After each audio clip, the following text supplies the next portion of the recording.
કેન્દ્રીય ગૃહમંત્રી અમિત શાહ અમદાવાદમાં પીએમ સ્વનિધિ યોજનાના લાભાર્થીઓ સાથે સંવાદ કર્યો। લાભાર્થીઓને મળીને ખૂબ આનંદ થયો તેવું તેમણે કહ્યું। આ ઉપરાંત તેમણે કહ્યું કે કોરોના આવ્યો ત્યારે ભારતનું શું થશે તેની ચિંતા હતી। કોરોનાની રસી પહોંચાડવાની જવાબદારી પીએમએ લીધી।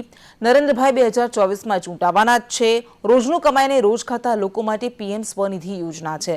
લોકોને લોન આપીને આર્થિક મદદ કરાય। બેંકમાં લોન લેવા જઈએ ત્યારે આપણી પાસે ગેરંટર માંગે તો તમારે કહેવાનું નરેન્દ્રભાઈ અમારા ગેરંટર છે। ભવિષ્યમાં બેંકવાળા ઘરે આવીને લોન આપશે। 2024થી 2029 સુધી વિનામૂલ્યે અનાજની વ્યવસ્થા કરાશે। અમિત શાહે કહ્યું કે મેં બેંકમાં પૂછ્યું લોન આપી એનું સ્ટેટસ શું, મને ડેટા મળ્યો તે જાણીને ખૂબ આનંદ થયો છે। દરેક વ્યક્તિ પૈસા ભરે છે જે જાણીને મને આનંદ થયો।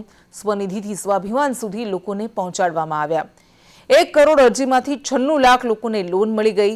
45% જેટલી મહિલાઓએ લોન માટે અરજી કરી।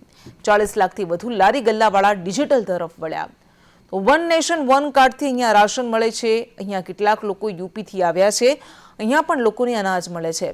ગાંધીનગર લોકસભામાં 5,80,000 લોકોને યોજનાનો લાભ મળ્યો।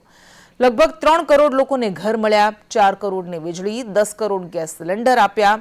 80 કરોડને 5 કિલો અનાજ આપ્યું। 12 કરોડ ખેડૂતને 6,000 વર્ષે સહાય અપાય છે તેવું અમિત શાહે કહ્યું।